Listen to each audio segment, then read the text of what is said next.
Alhamdulillah.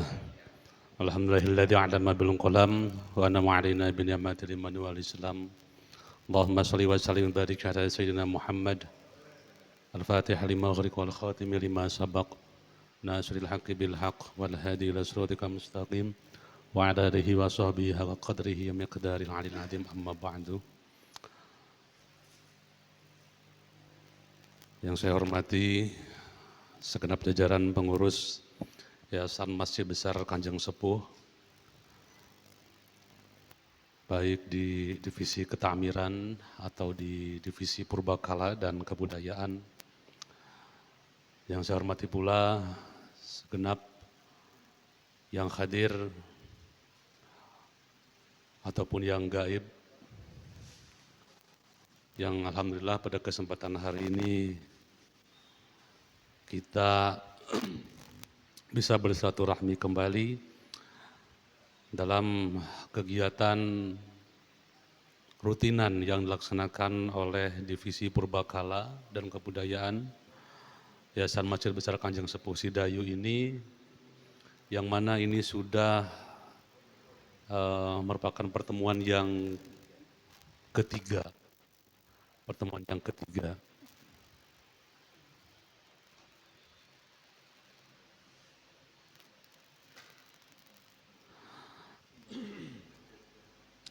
Nah, selawat serta salam semoga terus terlimpah kepada baginda Nabi Muhammad SAW, yang mana beliau adalah sosok yang menjadi inspirasi bagi kita, sosok yang selalu menjadi harapan bagi kita, terutama sekali nanti kita akan bertemu dengan satu prasasti di mana nama beliau, nama Nabi Muhammad SAW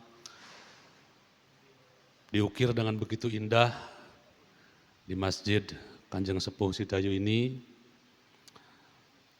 Semoga kita semua mendapatkan syafaat beliau di yaumil akhir nanti. Amin, amin, Allahumma amin. Sebelum masuk kepada pembahasan, saya mohon kepada seluruh hadirin untuk duduk di depan saja, supaya saya bisa berbicara dengan jelas. Orang mung guneman karo tripod, orang guneman karo kopi tok, orang guneman karo jajanan tok. Semoga dibagi mawon sebelah kanan, sebelah selatan, dipenuhi terlebih dahulu, biar terlihat awak dhewe iki lagi ngobrol, awak dhewe iki lagi duwe acara. Nah, seperti saya sampaikan tadi, kita ini sudah sampai pada pertemuan yang ketiga, di mana pertemuan yang pertama dan kedua diampu oleh sahabat kita semua, yaitu Mas Eko Jarwanto, sejarawan profesional dari Gresik, yang mana beliau sudah banyak membahas mengenai Sidayu, baik sejarah kesejarahan, apalagi melalui bukunya yang berjudul Sidayu itu, sudah sangat jelas data-data yang disampaikan sangat banyak. Kemudian ada pengetahuan-pengetahuan yang mungkin kita belum tahu sebelumnya dan bisa mendapatkan pengetahuan yang lebih jauh, lebih dalam dan lebih luas dari bukunya Mas Eko. Terutama dari 2 kali pertemuan beliau nampaknya itu adalah rangkuman, intinya inti, core of the core, intinya inti dari buku Mas Eko yang sekian ratus lembar itu. Jadi bagaimana Sidayu sejarahnya mulai dari kadipaten hingga menjadi kecamatan, hingga menjadi kawedanan, kemudian dari kawedanan sampai hilang begitu saja tanpa ada pemerintahan, dan bahkan katanya tidak ada yang namanya desa Sidayu itu ya, tidak ada ya. Bahkan tidak ada namanya desa Sidayu gitu loh. Artinya Sidayu menjadi cerita yang melebur bersama kehidupan masyarakat di tempat ini begitu. Nah, setelah disampaikan panjang lebar oleh Mas Eko di 2 kali pertemuan sebelumnya, lalu mengenai urutan-urutan kepemimpinan yang selama ini kita masih simpang siur. Bupati yang pertama itu sebenarnya siapa? Apakah Kromowijoyo, ataukah Tirtorejo, ataukah Kanjeng Kudus, atau yang mana? Nah, kemarin sudah dijelaskan oleh Mas Eko. Sehingga di pertemuan ini nampaknya benar sekali, betul sekali apa yang diharapkan oleh Pak Huda dan kawan-kawan di divisi Purbakala ini. Kita di sini tidak akan membahas lagi yang mengenai sejarah Sidayu dan sejarah kepemimpinan di Kadipaten Sidayu. Tetapi di sini seperti yang sudah-sudah dan seperti biasanya juga, Sugeng Rawuh saking Komarudin. Seperti yang sudah-sudah, saya selalu ditugaskan untuk membaca, selalu ditugaskan untuk meneliti hal-hal yang berkaitan dengan tulisan. Bahkan kalau hari ini nampaknya Pak Huda dengan sangat spektakuler memberi judulnya itu sangat luar biasa, membongkar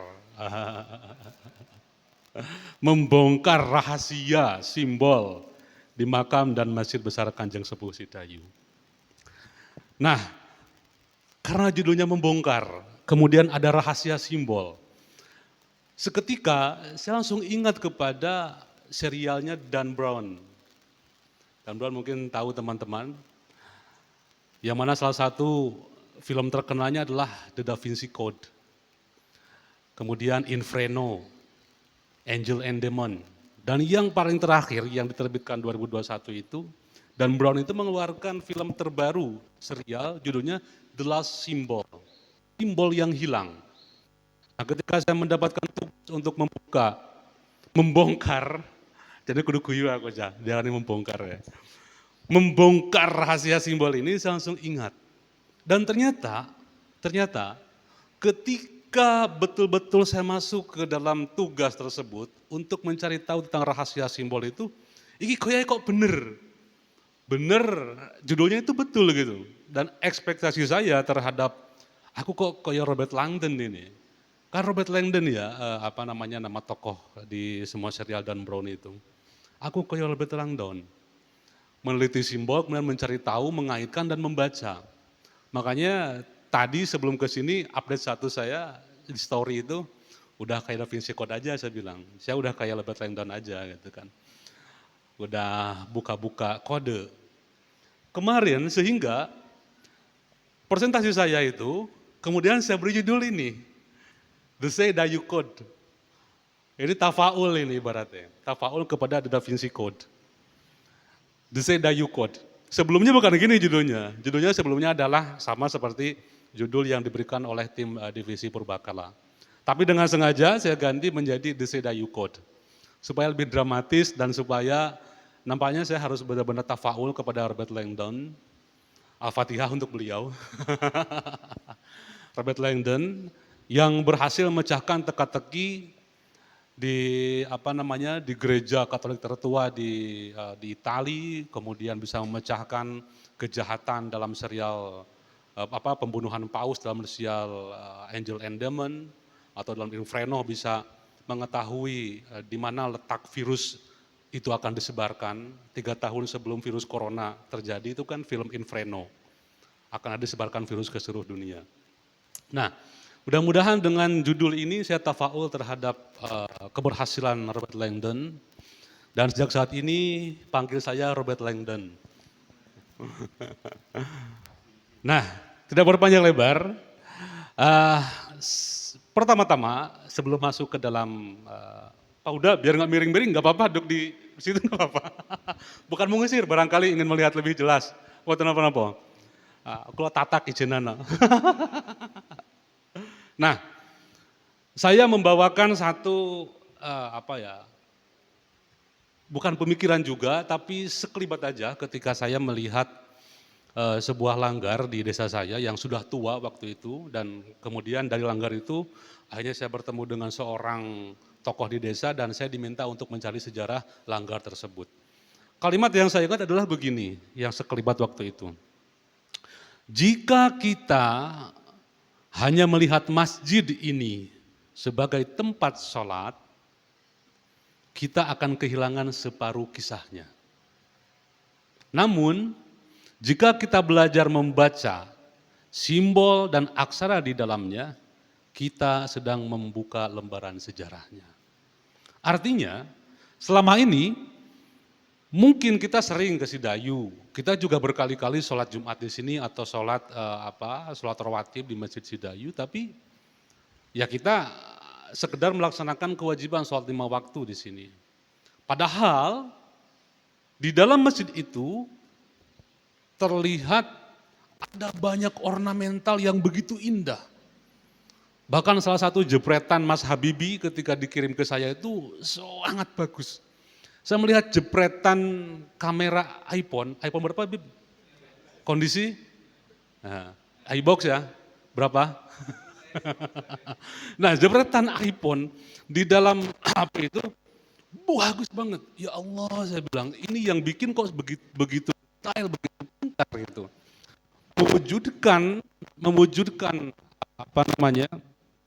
Nilai-nilai keislaman, mewujudkan filosofi keislaman, filosofi spiritual ke dalam simbol-simbol yang bisa dilihat, yang bisa diraba. Nah, si pembuat ini sudah mewujudkan dalam bentuk simbol, dalam bentuk Muhammad Sariro, dalam bentuk gapura, dalam bentuk lunglungan, dalam bentuk sisik, dalam bentuk apapun itu. Tapi selama ini ketika kita hanya datang ke Masjid Sidayu dan melihat masjid ini hanya untuk tempat kita sholat, ya kita hanya menganggapnya sebagai tempat sholat saja dan kita akan kehilangan separuh kisahnya. Kisah tentang bagaimana simbol itu mencerminkan sebuah nilai tentang ketulusan. Bagaimana simbol itu memberikan kejelasan mengenai siapa, kapan, dan di mana tempat dan siapa dan kapan tempat ini dibangun. Nah, maka untuk mengetahui itu kita harus mempelajarinya, kita harus membacanya, memperhatikannya. Nah, disinilah tugas saya, Sugeng Rawuh Wali Agung. Ayo jadi salah ngakeh we, kapok ya.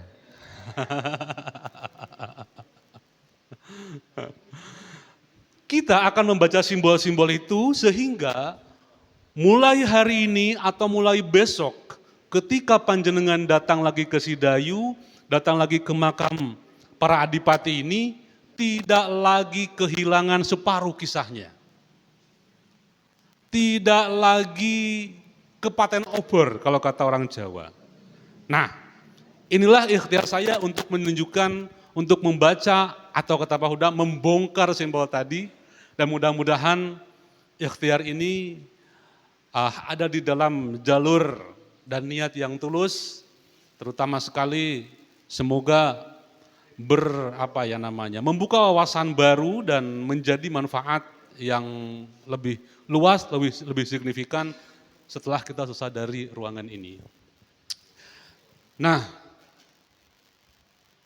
dari sekian yang kita sebut sebagai komplek Kadipaten Sidayu atau komplek Masjid Kanjeng Sepuh Sidayu itu, saya di sini membagi dua kelompok inti lokasi di mana prasasti itu berada. Yang pertama adalah lokasi masjid. Ini kalau ada yang bisa digedein lagi nggak apa-apa, di zoom lagi biar bisa lebih lebar lagi. Nanti ada tulisan-tulisan yang kecil nanti.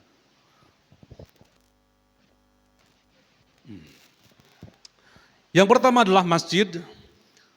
Di mana di masjid ini lebih banyak prasasti-prasasti mengenai lini masa pembangunan dan pembuatan ragam motif hias dalam masjid. Yang kedua adalah di komplek makam. Yang mana komplek makam ini ada banyak prasasti tentang silsilah keluarga, nama tokoh, masa kepemimpinan, para bupati di negeri Sidayu. Bib, ruangan Bib. Nah, yang pertama, apa saja yang bisa kita lihat dari dua komplek itu? Saya di sini merangkum dua hal yang berkaitan dengan simbol dan skrip aksara atau inskripsi, yakni yang pertama mengenai bahasa, yang kedua varian aksaranya. Bahasanya di dalam dua tempat tadi itu ada beberapa varian, yakni ada yang berbahasa Arab, yaitu tulisan yang memang berbahasa Arab dan tentu teksnya teks Arab. Ada yang berbahasa Jawa, ada yang berbahasa Melayu, ada yang berbahasa Belanda. Kemudian aksaranya ada yang beraksara pegon, tentu pegon ini adalah berbahasa Jawa. Kemudian ada yang beraksara carakan, dan tentu ini juga berbahasa Jawa. Ada yang beraksara Jawi, yang Jawi ini berbahasa Melayu. Dan ada yang beraksara Latin atau Roman. Nah, dua variasi ini perlu dicatat, karena apa? Di Gresik ini saya baru menemukan dua lokasi, yang mana dalam satu tempat terdapat multiple script, terdapat banyak aksara dan bahasa. Terdapat banyak aksara mungkin ya. Yang pertama, yang pernah kita bertemu sebelumnya mungkin, yaitu di komplek Bupati Pusponegoro. Yang dalam presentasi saya sebutkan sebagai Prasasti Ring Asmarantaka. Prasasti Ring Asmarantaka. Di sana ada aksara Kawi, aksara Jawa, aksara Pegon, dan aksara Arab. Nah, yang kedua adalah di Kanjeng Sepuh, di komplek Masjid Kanjeng Sepuh Sidayu ini. Ini adalah lokasi di mana terdapat multiple script, bahkan di sini bisa lebih daripada yang ada di Pusponegoro. Karena apa?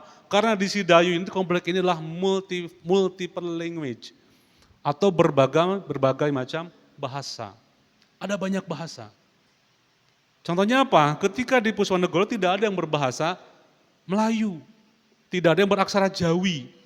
Di sana berbahasa Jawa semua. Atau yang lebih tua mungkin Kawi. Nah, di sini ada yang berbahasa Melayu. Kemudian di sini ada beraksara Latin juga. Bahkan berbahasa Belanda. Di Pusponegoro itu tidak ada. Artinya, Pak Huda mungkin atau teman-teman yang lain boleh mencatat, itu adalah salah satu bukti komplek purbakala Masjid Kanjeng Sepuh Sidayu ini adalah komplek purbakala masterpiece dalam hal literatur, dalam hal kekayaan jenis bahasa dan aksaranya. Dan itu saya kira tidak bisa ditemui di sembarang tempat. Tidak semua tempat mempunyai keunggulan atau variasi aksara yang sebegini banyaknya. Nah, inilah aksara dan bahasa di dalam komplek ini. Yang pertama kita akan membahas masalah prasasti di komplek masjid. Pertama, saya berangkat dari luar masjid. Yang saya baca ini karena saya datang dari tengah-tengah, parkirnya pas di tengah jalan, kemudian masuk ke gerbang, masuk ke dalam pintu tengah. Di pintu tengah saya berhadapan langsung dengan gapura masjid tengah. Gapura masjid tengah ini adalah misteri, di mana ya tadi kita sering kesini tapi nggak pernah bisa baca. Pun ketika saya sampai sini dan berusaha untuk mencari tahu lebih dalam, lebih detail mengenai tulisan ini pun masih belum sempurna. Masih belum sempurna.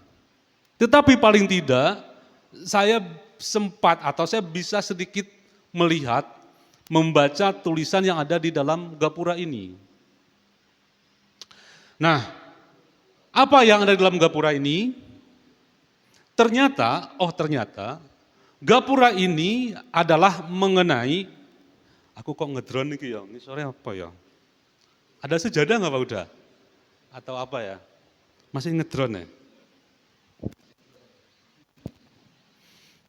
Eh, Gapura ini adalah sengkalan, di mana dia sendiri menyebutkan tentang kapan dia mulai pertama kali dibangun dan selesainya kapan. Dan ini khusus membangun gapuranya. Apa bunyi teksnya? Bunyi teks dalam gapura ini, kita zoom dulu, bentuknya gapuranya seperti ini. Nah, bisa kita lihat. Yang atas ini, aku kok gak metu gini. Pointersnya gak keluar. Yang atas itu ada tanda silangnya, itu adalah titi mangsa. Titi mongso, bukan madu mongso. Itu adalah titi, wajib Pak, titi mongso. Itu adalah madu mongso, itu adalah titi mongso. Titi mongso apa? Titi mangsa di mana dia pertama kali dibangun dan selesai dibangun. Yang sebelah kanan, yang atas itu adalah titi mangsanya 12. Jadi nulisnya itu dari atas. Atas itu adalah bulan, dari pinggir. Pinggir itu tahun, kanan kiri itu adalah tahun. Atas itu bulan, bawah itu tanggal. Itu cara menulis titi mangsa aksara pegon. Dan itu ada dalam tradisi di keraton, hanya keraton kayak yang punya. Karena kalau di luar keraton nanti ada lagi. Mas Muhammad Qasim menulis dengan pola yang berbeda. Tidak menggunakan pola seperti keraton ini. Kok gaya? Nyetrum. Alhamdulillah.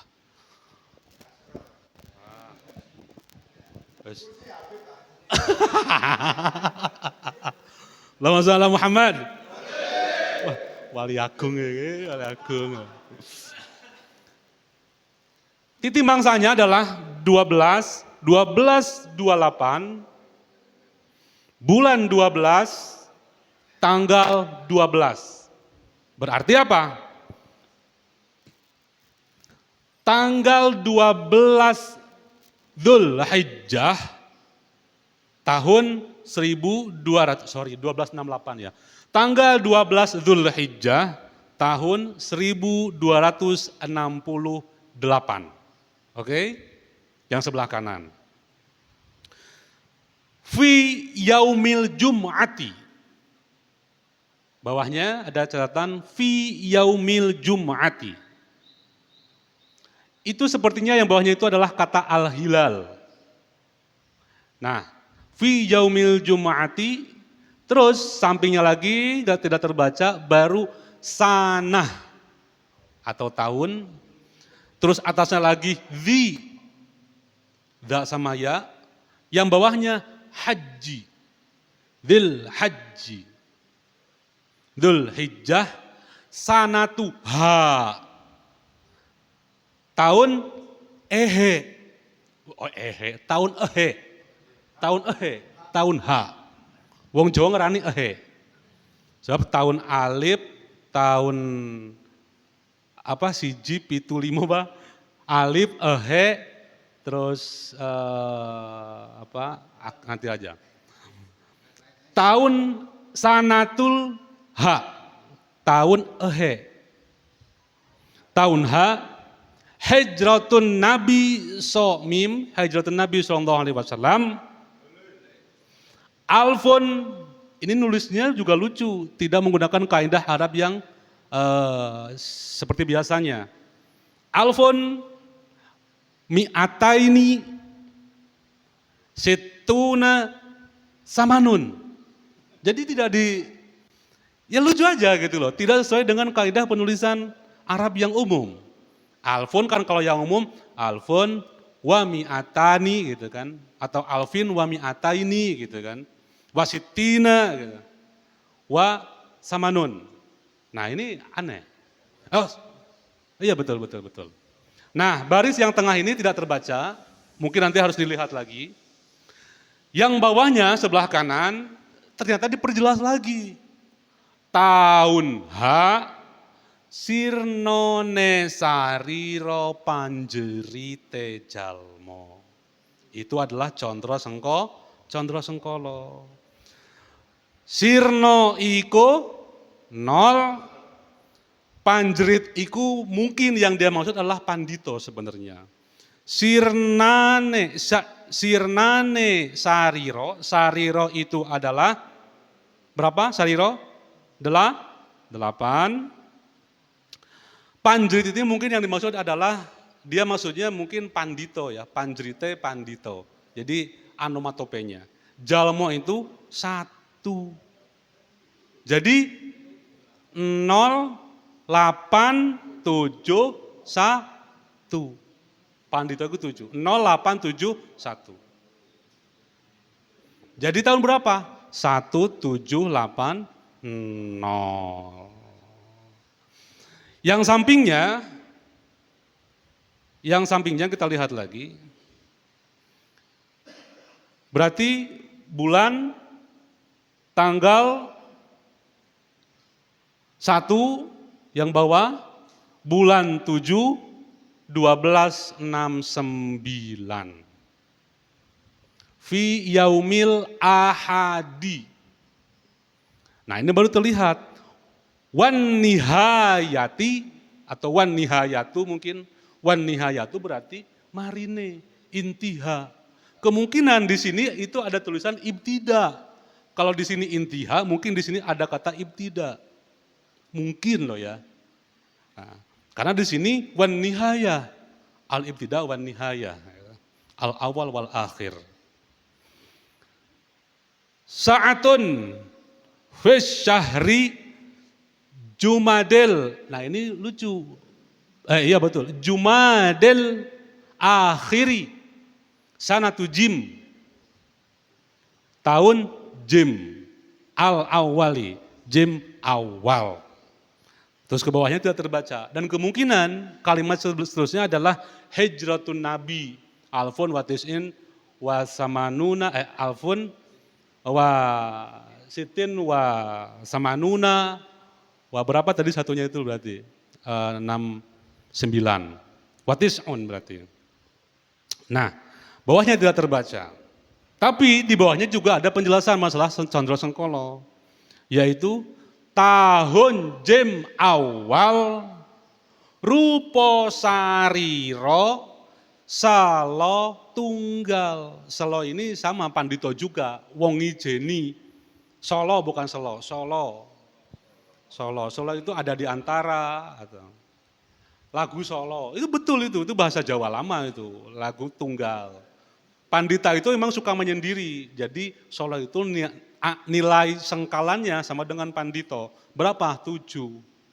Rupo sariro, Solo tunggal. Rupo itu 1, sariro itu 8, Solo atau pandito itu 7, tunggal itu 1, berarti 1 berapa? 1871 dibalik menjadi 1781. Intinya gapura yang di depan itu, kanan kiri dan tengah itu dibangun dimulai dibangun pada hari Ahad 12 Zulhijjah tahun 1268 Hijriah. Bertepatan dengan hari Minggu 26 September tahun 1852 Masehi atau Ngahadwage 12 besar tahun Ehe atau tahun H 1780 Jawa. Selesai pada hari Kamis, ini Kamis menurut sengkalan tanggalan yang lain. Nanti Jumatnya itu ada pada tahun Jawanya. Kamis malam Jumat mungkin 7 Jumadil Akhir 1269 Hijriah. Atau Jumat 18 Maret 1853 Masehi. Tepatnya pada Jemuah Paing Jumadil Akhir tahun Jimawal 1781 Jawa. Ada selisih antara kalender Hijriah dengan kalender Sultan Agung, dan itu sangat wajar. Selisih antara aboge Asapon aja ada Mbah ya, apalagi dengan yang lainnya. Nah itu mengenai gapura. Pak Huda, ini saya ada 16 pembacaan, nampaknya tidak akan selesai semuanya, tapi kita akan secukupnya aja ya nanti ya. Ini saya disclaimer dulu aja. Terjemahannya, Edukasi menjelaskan tentang awal pembuatan gapura yaitu 12 Dzulhijjah, 1268, Sembengat dan sebagainya. Ragam hias pada semua gapura sama, namun pada gapura tengah terdapat penegasan bagian mahkota yang merupakan cungkup gabungan. Nah, mengenai hiasannya ada di sini. Mengenai hiasannya ada di sini. Ini kok langit sih? Maaf. Biar tidak salah juga.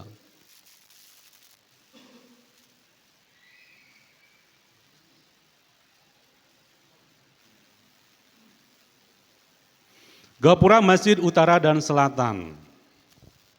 Oke, kita langsung lagi. Ini yang katanya dan memang bagi saya juga termasuk yang paling susah untuk dibaca. Kenapa?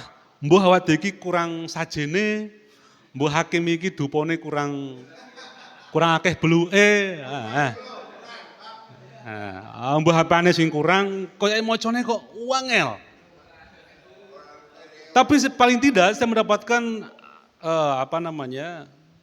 ya serpihan-serpihan kalimatnya. Yang ini jelas semua mungkin bisa baca Allah Muhammad Rasulullah, Muhammad Rasulullah. Yang bawah ini, wah potong Pak. Sementara.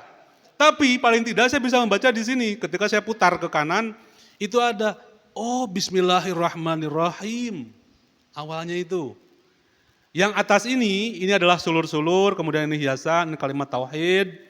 Terus ini yang tengah ini disebut sebagai medali atau medalion. Dengan bisa melihat medalion ini ada banyak sekali, yang paling banyak medalion itu di makamnya Sunan Hadirin. Sunan Hadirin di Jepara, di Mantingan. Medalion namanya ini. Yang samping ini, itu adalah lingkar pinggir, lingkar luar. Wah abot Pak macam ini, karena terlalu mungkin udah berubah atau bagaimana saya kurang tahu. Tapi yang sedikit terbaca saja Bismillahirrahmanirrahim. Tapi leh maca ya kudu ngene barang.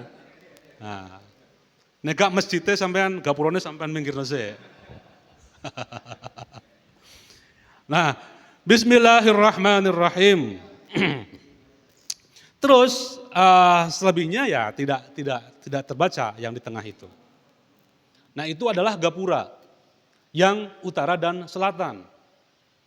Saya hanya bisa menjelaskan bahwa yang tengah itu adalah medalion yang disebut sebagai Zuhrufud Daud atau bintang Daud itu. Atau dalam literatur Kabbalah Yahudi disebut sebagai Zuhruf Ismail mungkin ya namanya itu. Benderanya orang Yahudi kalau pengen jelas itu. Betulnya seperti itu, namanya heksagram medalion. Kalau sekarang dipakainya sama orang Yahudi, padahal bukan milik orang Yahudi, itu universal. Nah, yang ini yang sebelah selatan, dengan yang sebelah utara, saya hanya bisa membaca Bismillahirrahmanirrahimnya aja. Kalimatnya belum bisa saya baca. Dan medalionnya pun tambah sulit lagi.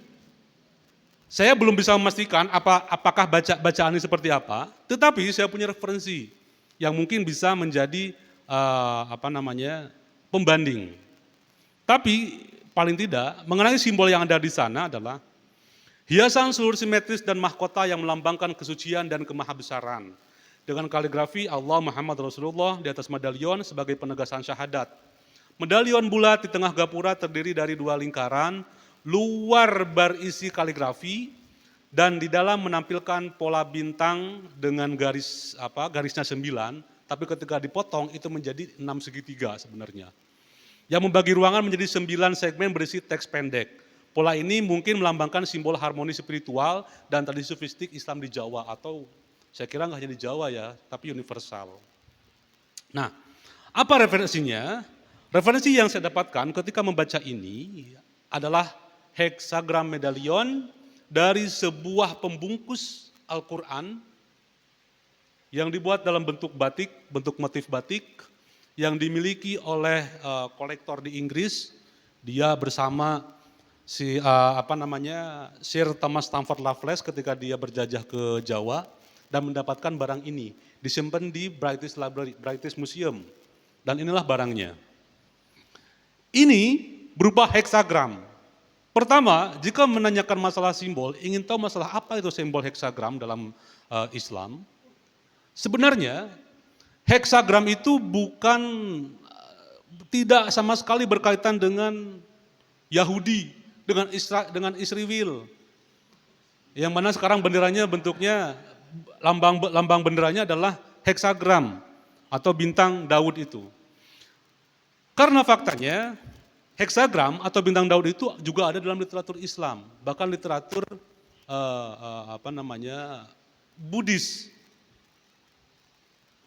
Lambang Nazi itu kan bukan lambangnya miliknya bukan miliknya Jerman, tapi di dalam agamanya orang Buddhis juga ada gitu aliran yang menggunakan lambang Nazi itu. Termasuk segitiga Daud itu juga ada di banyak agama karena dia adalah lambang universal yang sangat bergantung pada konteks di mana agama tersebut menggunakan lambang itu. Dalam literatur Islam disebut sebagai sudusul a'dha atau segi enam, atau disebut juga sebagai nazmat sudasiyah atau bintang bersudut 6, atau dalam kajian mitologi mistik, lambang ini dikenal dengan nama Khatam Sulaiman ternyata. Khatam Sulaiman, seperti orang Yahudi menyebutnya sebagai Khatam Sulaiman. Atau kita lebih kenal di dalam kitab Primbon dengan nama Khatam Daud atau bintang Daud. Nah, tulisannya seperti ini. Saya tidak yakin, belum memastikan apakah kaligrafi ini sama dengan bintang yang ada di sana atau tidak. Cuman garis-garis ini kalau Bapak Ibu lihat, itu bukan garis sengaja digarisi, bukan. Tapi itu adalah nibroh, itu adalah mistor wanibroh. Jadi garis dan lengkungan itu mistor wanibroh di dalam seni kaligrafi namanya. Jadi itu garis-garis yang merupakan mistor yang menuju ke nibroh. Nah, ini lebih terlihat jelas seperti lambang Khatam Sulaiman karena ada arsirannya. Ada arsiran pada segitiganya. Di sini tidak diarsir, jadi tidak terlihat seperti gambar bintang Sulaiman. Maknanya adalah merupakan dua segitiga sebagai simbol keseimbangan antara langit dan bumi, Tuhan dan hamba. Dalam Islam dimaknai sebagai lambang harmoni kosmik dan perlindungan spiritual. Dia merupakan lava-lava suci yang menjadi medan zikir visual. Betul, Pak. Dalam kajian Kabbalah ini digunakan untuk mengusir setan. Kalau orang Katolik, orang Nasrani punya salib untuk mengusir setan, dan salib ini dalam simbologi juga ada. Khatam Sulaiman juga sama. Orang Yahudi mengusir pampir, mengusir pocong menggunakan segitiga itu. Padha karo wong Jawa ngusir setan nganggo kelor. Nganggo kelor atau nganggo apa ngono? Uya. Orang Cina menggunakan ngusir pampir itu. Jadi sama. Kita punya simbol yang banyak gitu. Dalam tradisi Jawa ini erat kaitannya dengan manunggaling Kaulo Gusti.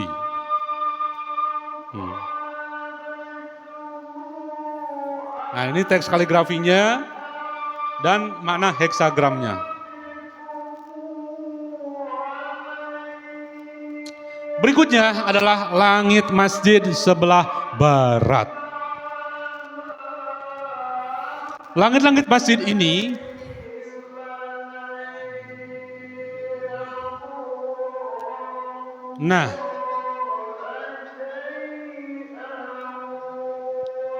yang atas mungkin semuanya bisa baca. La ilaha illallah, la ilaha illallah, la ilaha illallah. Setelah ada la ilaha illallah, maka selalu dilanjutkan dengan Muhammadur Rasulullah. Sejatinya yang bawah ini adalah lanjutannya. Muhammadun Rasulullah. Muhammadun Rasulullah. Tetapi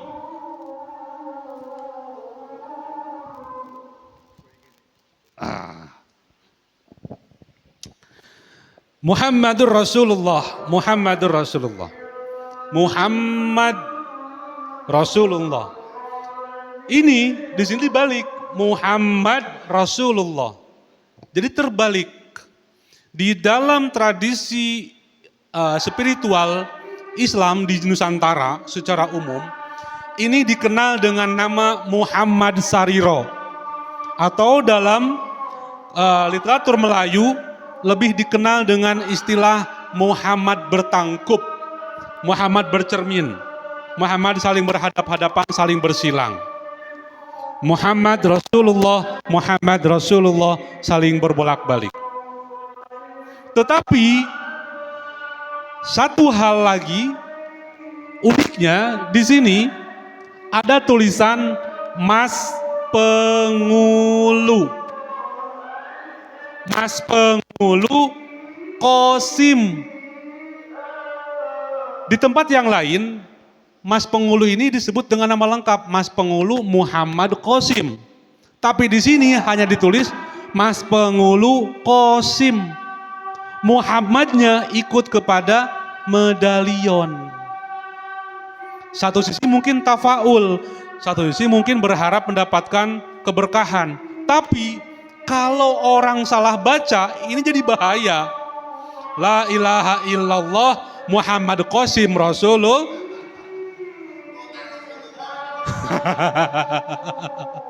La ilaha illallah Mas Pengulu Muhammad Qasim Rasul. Jadi bahaya. Ya nggak apa-apa, saya mau komentari nggak apa-apa. Ini namanya kritik sumber. Muhammad Rasulullah, ini namanya Muhammad Sariro, Muhammad bertangkup, Muhammad bolak-balik. Tapi ada nama Qasim di dalam yang Muhammadnya nunut kepada ini. Jadi Mas Pengulu Muhammad Qasim. Bawahnya Hijratun Nabi Somim Sallallahu Alaihi Wasallam. Ini negak kulino maca angel Pak. Iki macamnya piye? Iya, Hijratun Nabi Somim Sallallahu Alaihi Wasallam. 13 ini bukan angka 5. 1307. Ini saya tegaskan, ini bukan angka 5, bukan 1357 tapi 1307. Karena ketika dibaca 1357 itu menjadi salah baca ketika memaknai kapan mihrab dibangun. Dan itu yang menjadi pengetahuan umum, pengetahuan publik. Masjid dibangun tahun sekian karena ditulis di dalam mihrab. Padahal mihrabnya salah bacanya. Dan itu menjadi data umum, data publik. Nah sekarang kita mempunyai sudut pandang yang baru. Karena saya membandingkan antara 1307 Hijratun Nabi bertepatan dengan 1819 Jim. Jim ini apa? Bukan tahun Jim atau Jim awal. Jim di sini 1819 Jawa dan 1890 Wawu. Ini bukan tahun Wawu, jangan terkecoh. 1890 Walandi. Apa? Walandi. Jadi kalau sekarang 1307 H, 1819 J, 1890 M Masihi. Oke? Di sini tulis Wawu Walandi. Nah, negak kulino gak iso. Nah, ini bisa dibaca kalau kita sudah tahu semua prasasti. Karena semua prasasti ditulis dengan tiga nama, 3 tahun. Makanya tadi saya nulis di sini Masjid Besar Kanjeng Sepuh Sidayu ngahat hari ini, ngahat wage 10 suro, 19 tahun Jawi, 10 Muharram, tahun Hijri, 2025, tahun Andi. Nah, itulah kenapa di judul saya tulis seperti itu. Berikutnya, setelah kita tahu, tulisannya adalah La ilaha illallah, berulang reflektif, Muhammad Rasulullah, Mas Pengulu Muhammad Qasim, Hijratun Nabi, Sodmim, Sallallahu Alaihi Wasallam, 1307, 1790, 1890, 1890, kita akan melihat ragam hiasnya. Nah, ragam hiasnya itu adalah tulisan La ilaha illallah tulis dengan formal, jadi panjang lebar, kemudian Muhammad dibuat dengan cara bercermin, bertangkup. Lalu arti dari dua buah Muhammad bertangkup, Muhammad bercermin saling silang ini erat kaitannya kalau panjenengan membaca kitab Haqiqatul Muhammadiyah yang biasa dibaca dalam Thariqah Tijani. Dalam Haqiqatul Muhammadiyah kita kenal yang namanya Muhammad Insani, Muhammad Ruhi, Muhammad Barzakhi, Muhammad Haqiqi. Nah, lambang simbol Muhammad bertangkup ini dalam Thariqah Tijani bisa dimaknai sebagai Muhammad Hakiki, Muhammad Insani, Muhammad Insan Kamil yang bersentuhan dengan kita, yang menjadi teladan bagi kita, dan Muhammad Barzakhi yang sebelah kiri. Yang mana Muhammad sebelah kiri ini, kenapa di kiri? Karena dia di luar imajinasi. Karena di luar imajinasi, dialah sebagai pelantara. Dan Muhammad sebagai perantara, di dalam Haqiqatul Muhammadiyah itu disebut dengan sebagai Muhammad Barzakhi.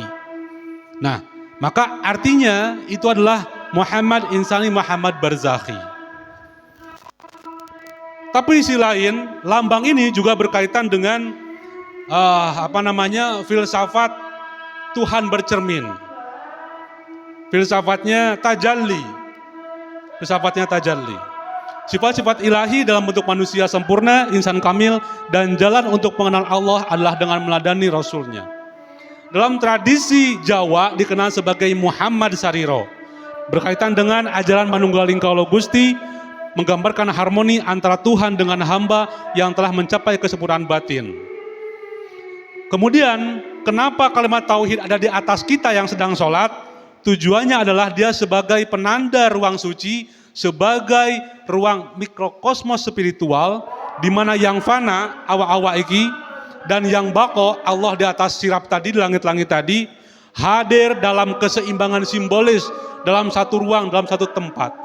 Maka Manunggaling Kaulo Gusti. Tempat tersebut menjadi tempat yang sakral, tempat inti di mana kita mau beribadah. Maka ukiran itu ada di tengah-tengah langit-langit masjid.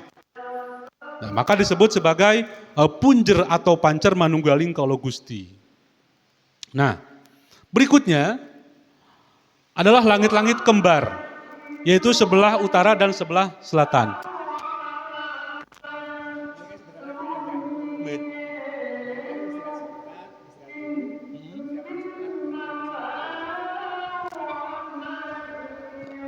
Nunggu adzan dulu aja ya? Oke.